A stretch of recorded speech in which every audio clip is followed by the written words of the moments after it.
and go.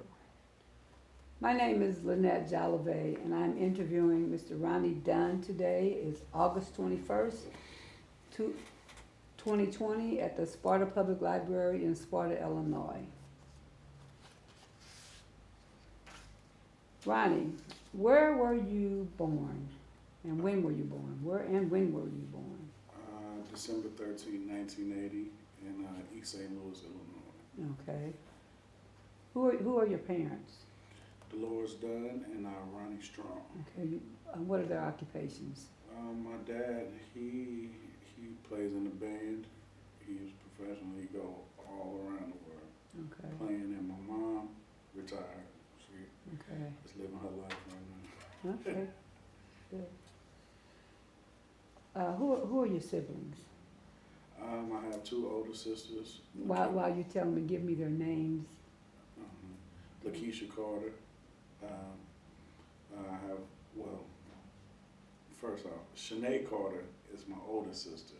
Lakeisha Carter is right up under her. Then it's me. And I have two younger sisters, Chanel Strong and Deanna McNair.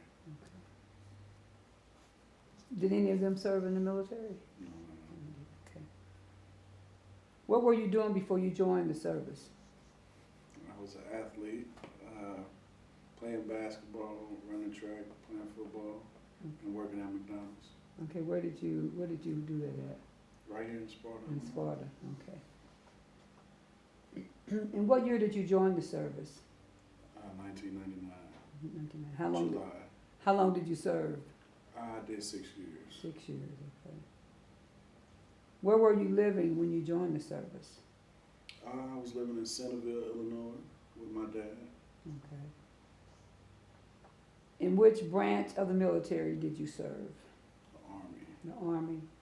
Okay. Did you enlist or were you drafted? I was enlisted. Enlisted, okay. Why did you choose that specific branch of the military?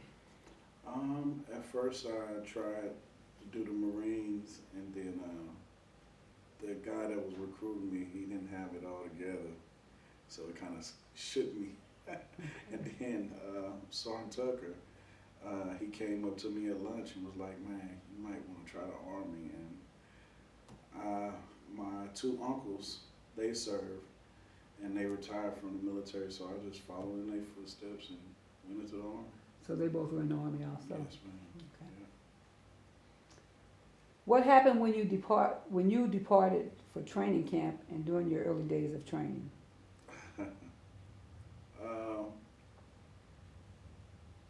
It was hard on my dad. Like, that was the first time and the only time I ever saw him cry.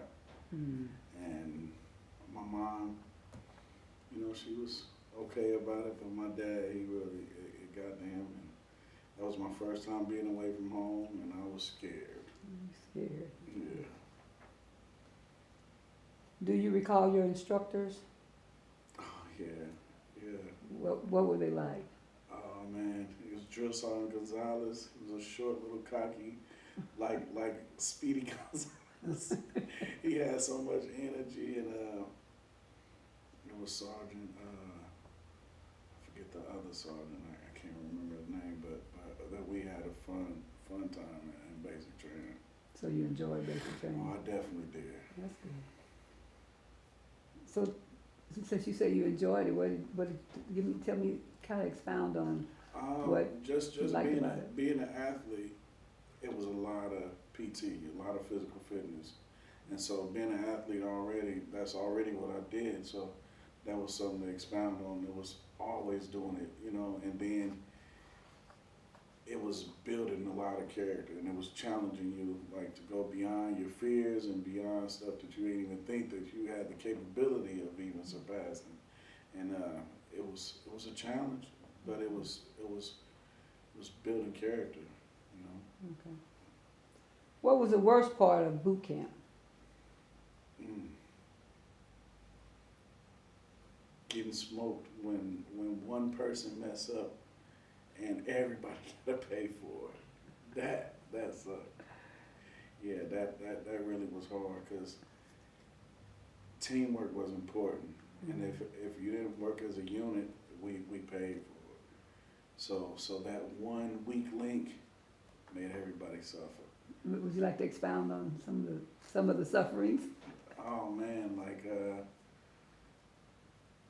when you get child hall restrictions and you usually anybody want to sit and enjoy their food, you know, but when you get in trouble, like you gotta go in and you gotta zoom through your food. You can't even taste it. You just gotta scarf it down and you get out of there. They give you like a ridiculous time, like you got 5 minutes to eat your child. Oh my God. That's when you're in trouble. You know what I mean? Mm-hmm. Or sometimes you skip chow and just work out, and you get to eat what the chow hall have left over if they keep it open for you, or what you done snuck in the bags. That's it. Okay, did you receive any specialized training? Yeah, I actually did. I just remember now that you say so. So what kind of training was that? So me being an athlete, I when I got into the military, I never did a push-up in my life, and I was cocky, and I had muscles, and I couldn't pass the PT test at first because I didn't know how to do push-ups, and then I had to go to special training to learn how to do push-ups, and then when I did it, I was the boss at it. Okay. How did you adapt to military life, including the physical regimen, barracks, food, and social life, all of it? Physically, I was already prepared for it. Like I said, I had to learn how to do push-ups, but I was an athlete. Like socially, I was already used to diversity with being in Sparta. You know what I'm saying? I learned a lot about different ethnicities while I was in the military. In basic training. And what else you said? The other one was food and barracks. Food. I mean, you got to taste it. It is what it is. You adapt and overcome. That was one of our sayings. And then the barracks. It was nice. You just had to keep it clean. That's it. So how many soldiers were actually in your barracks? Well, you got different units. You got different platoons. You know what I'm saying? It depends. Like in my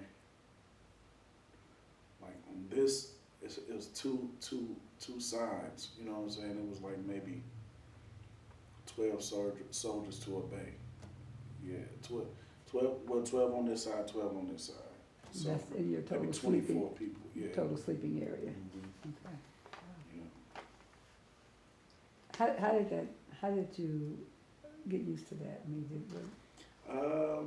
I was already used to taking showers with a whole bunch of people, because in sports you have to take showers and that.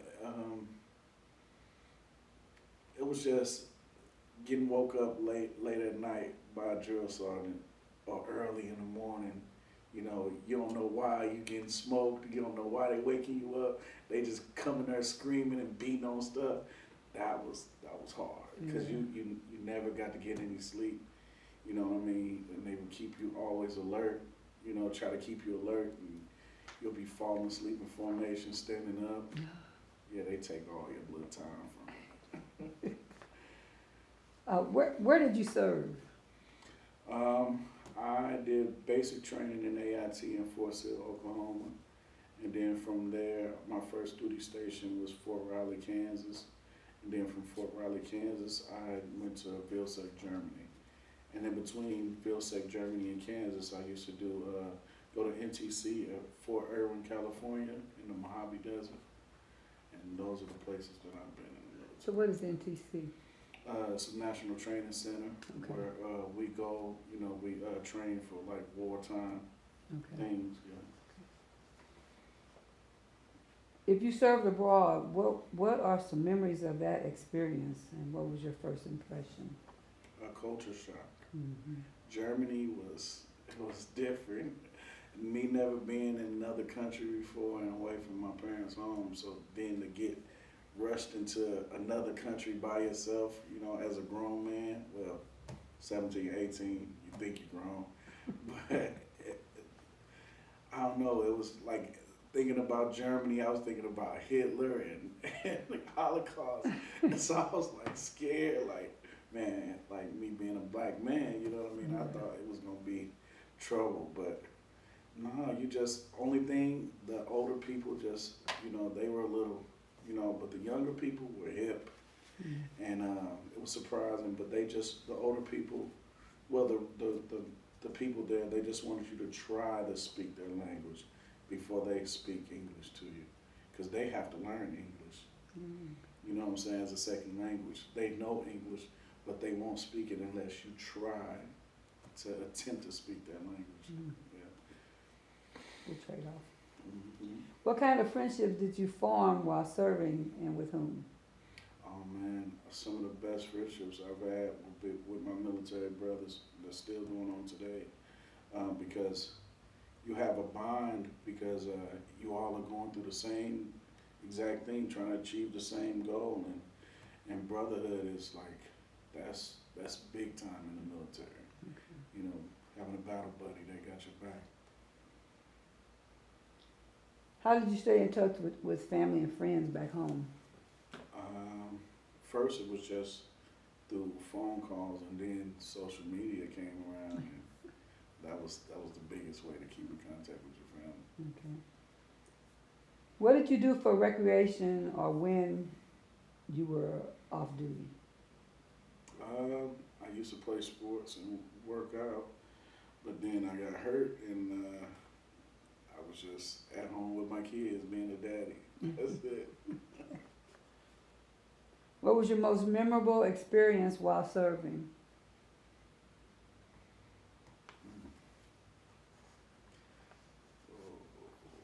Most memorable.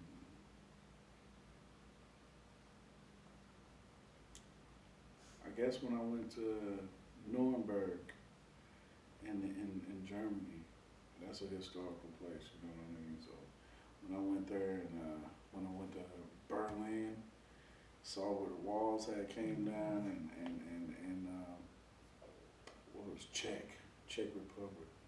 That was fun, and when we bought a lot of crystals and stuff, like crystal glasses, cups and stuff, that was a big thing then. So that was my most.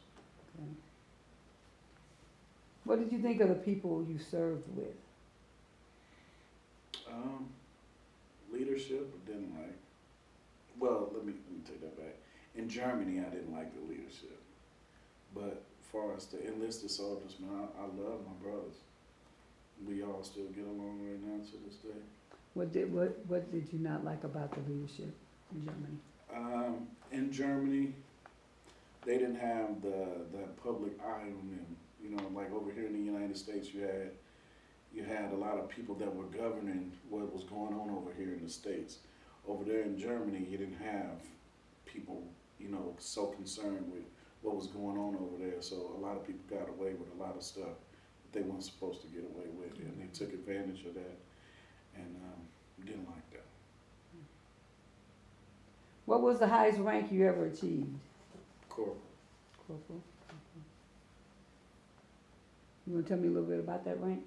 Yeah, corporal is it's like you. I was a specialist, but I was the leader of my little group or whatever, my platoon or my oh man, my mind went blank. But I was in charge. So the corporal rank is the rank you get right before you get promoted to sergeant. Okay. So it's a rank that's you know, like given to you when you're in a leadership position. Okay. Where were you when when your period of service was up? I was in Germany. I ETS'd in Vilseg, Germany. How did you return home? Returning home was difficult. I mean, it was difficult. Trying to adapt to being a soldier for so long, and then you have to be a civilian and try to be normal. I guess. It was difficult, you know. How were you received by your family and community? When I got back, Mm. they were happy. They were happy that I was back home. Glad I was still alive. Mm. But yeah, they were happy overall. How did you readjust to civilian life? I still haven't. It's still things that I deal with, you know, as far as PTSD, depression, and anxiety. Like, they don't teach you how to turn certain things off. You still have to go seek counseling and help for those kind of things as a veteran now. You know. What was the biggest surprise about the civilian workplace? How people took like time for granted. How people took like a lot of things for granted as civilians. You know what I mean? Because you don't want to say they don't appreciate the freedom that they have, but they don't know what it takes to have the freedom that they have, that we sacrifice as being soldiers, that sign our life away on a dotted line for everybody to be free. And then some people just like Right. don't understand, you know, and that was hard to deal with. Have you remained in contact with or reunited with fellow veterans? Oh yeah, on a regular basis. Who are they? I have a buddy, Julius Miley, that I was stationed with in Germany, and shoot, we talk all the time. Patrick Selden, he's over here in Madison County. We served together in Germany. We talk on a regular basis. Freeman. It's a lot of my buddies that I keep in contact with. That's So, good. That's good. Are you a member of the veterans organizations? yeah, I'm a DAV. I'm part of the DAV. What is it? The Wounded Warriors Project. Those two. Okay. What have you done since separating from the military? I've went to school. I graduated from SWIC, Southwest Illinois College. I got a degree in network designs. No, human services and technology.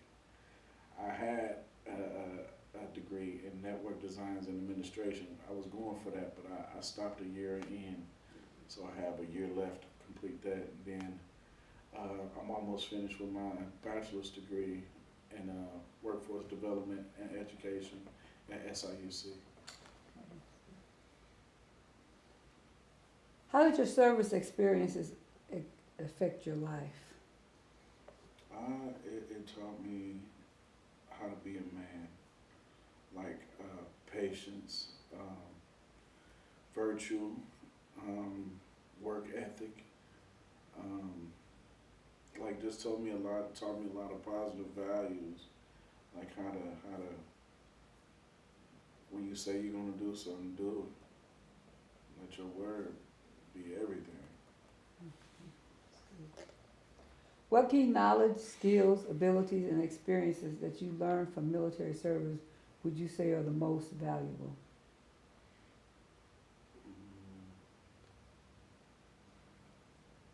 Work ethic, loyalty, and respect. Those are the top ones. And why would you say that? Because in order to get respect, you have to give it, and you respect those in authority. You know what I mean? Like you're not out here just wilding out. You know what I mean? Because you have some kind of respect in you. You know what I mean? You respect is important. Yeah, that's Okay. I'm not. How has your military service impacted your feelings about war and the military in general? I know, like, if I'm called to duty, I'm a go. You know what I mean? But necessarily agreeing with it, that's a whole thing in itself. You know, but as a soldier, you don't have too much say so. You just go. Okay. You know. What message would you like to leave for future generations who will view this interview? I think that the military is something that should be implemented into the United States, where every male, female, everyone has to do at least 2 years of service to learn, to learn at the ethics, you know what I'm saying, that come with being in the military. It teaches you a lot, and it makes you mature faster, and it lets you see exactly what life is, you know what I'm saying, is about. You know what I mean?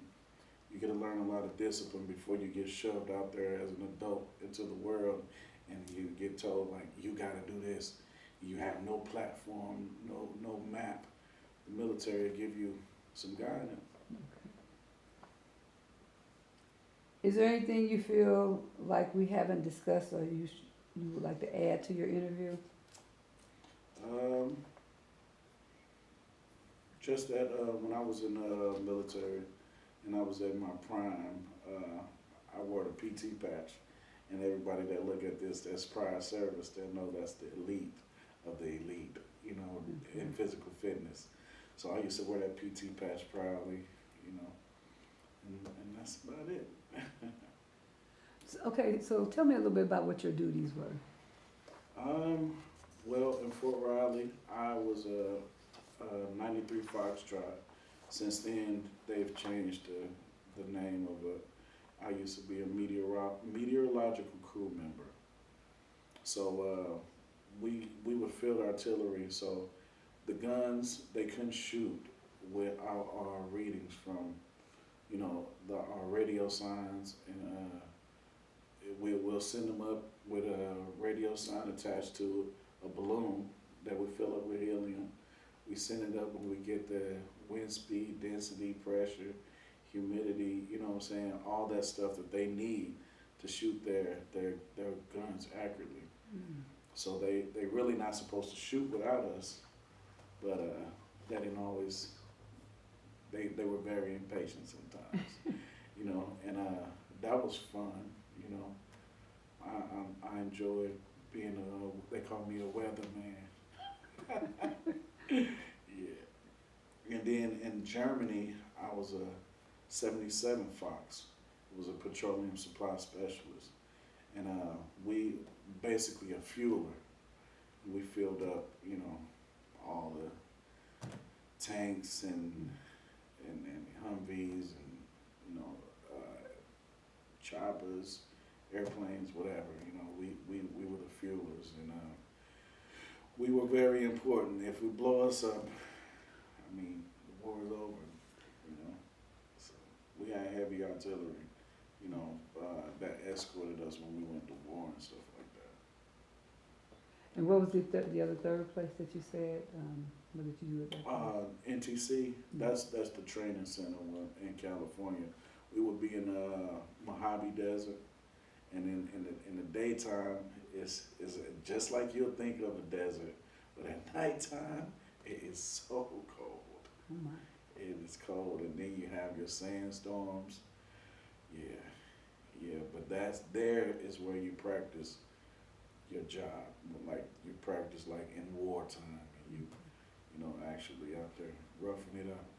What would it actually be like to be in a sandstorm in the desert? You'll have sand everywhere in places you didn't even think the sand even got. It's blinding, and it depends on how fast it's going, like how fast the wind is. Those little sand, that sand hurts. You know what I mean? And yeah, you gotta sit down when the sandstorm comes, because it's blinding.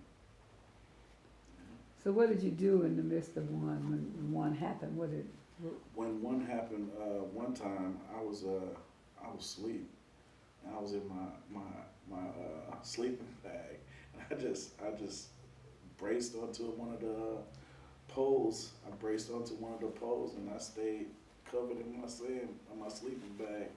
And just one time it like took our whole tent, knocked down our whole tent. It just took it. Yeah, and people were flying. Those winds were oh, treacherous. wow.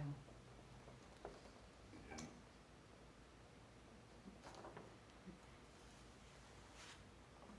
Was there a chance that you could see combat during your time in the military? Oh yeah, yeah, it was both duty stations. I was supposed to go to war, but I had got hurt. I got injured, so they didn't send me out there while I was hurt. The second time I got hurt, I was short.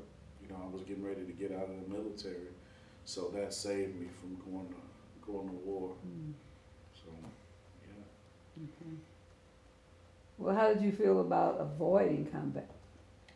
Um, I felt like a little guilty because my buddies still had to go, and I had to stay back. And you just feel like you let your buddies down. You know what I mean? Because you're not there with them, and you ain't out there battling with them. You know what I mean? But after a while, I took it as a blessing. God didn't want me out there. Yeah. Did you personally know anyone who did see combat? Who didn't? Who did see combat? Oh yeah, all of my buddies, my whole battalion went, and it was just me and another guy that stayed back. So yeah, I know a lot of people. How long were they in combat? They were there for about a year. Some of them longer than that. They were doing tours back to back to back. How old were you when you joined the military?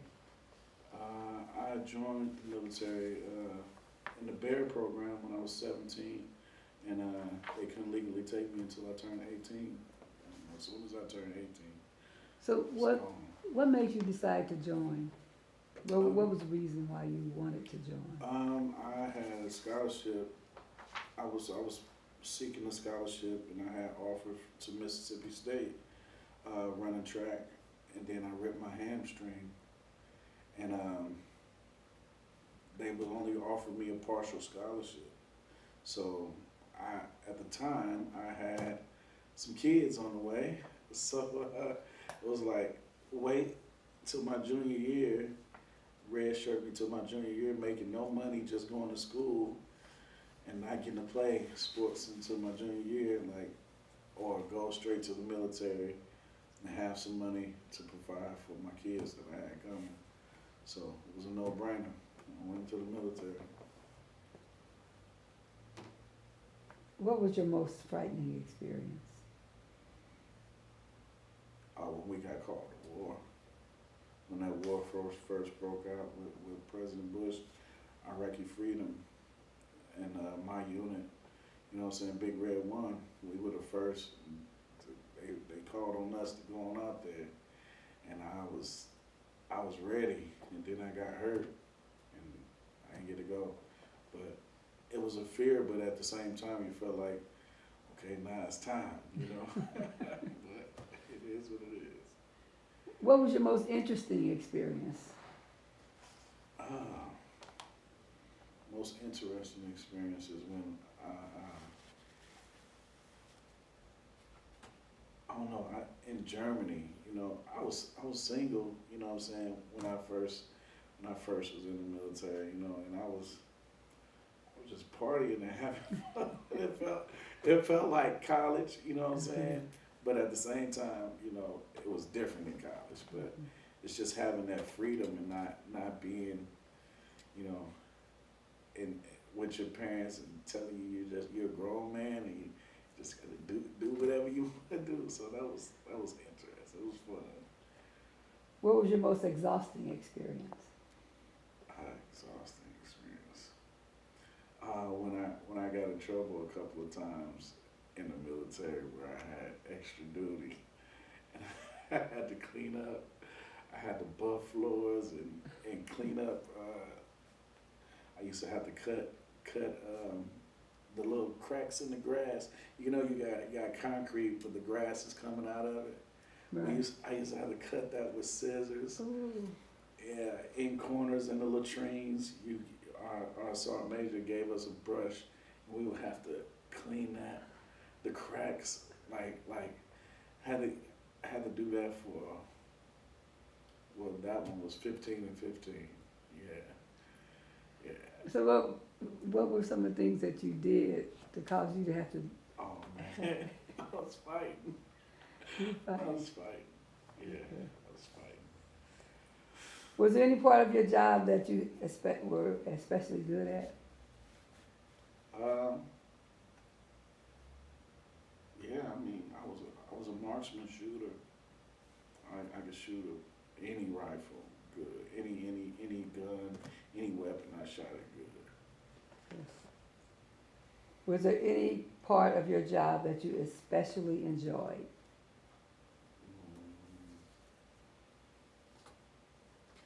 I like going to the field when I was in meteorology. I like going out to the field and staying out there, you know what I mean, in the tents and the cots and digging foxholes. Yeah, I liked all that stuff. Okay. Eating was powdered eggs, MREs. Yeah, get a little mud on them, a little dirt on them still. Tasty. What part of your job did you least enjoy?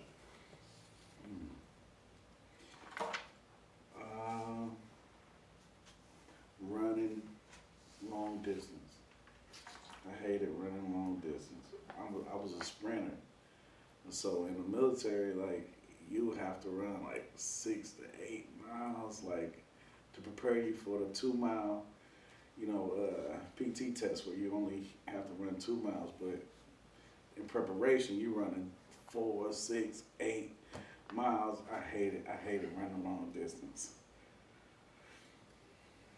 Did you ever meet any prisoners of war? Not that I know of.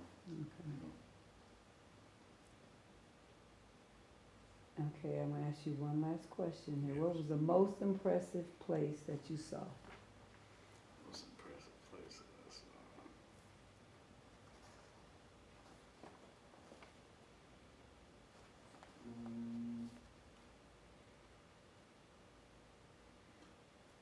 It's a toss-up between Fort Irwin, California, because there you can see like the strip off in the distance, and you were like, I wish we can get some time and just go over there. And then Germany, like, just being in a different country, like, trying to speaking their language and getting involved in their culture and eating their food, and I think Germany. That was the most, yeah. Well, this concludes our interview, and I'd like to thank you for taking the time to do this interview, and we really appreciate and thank you for your service that you did in the military. Thank you, no problem, appreciate it.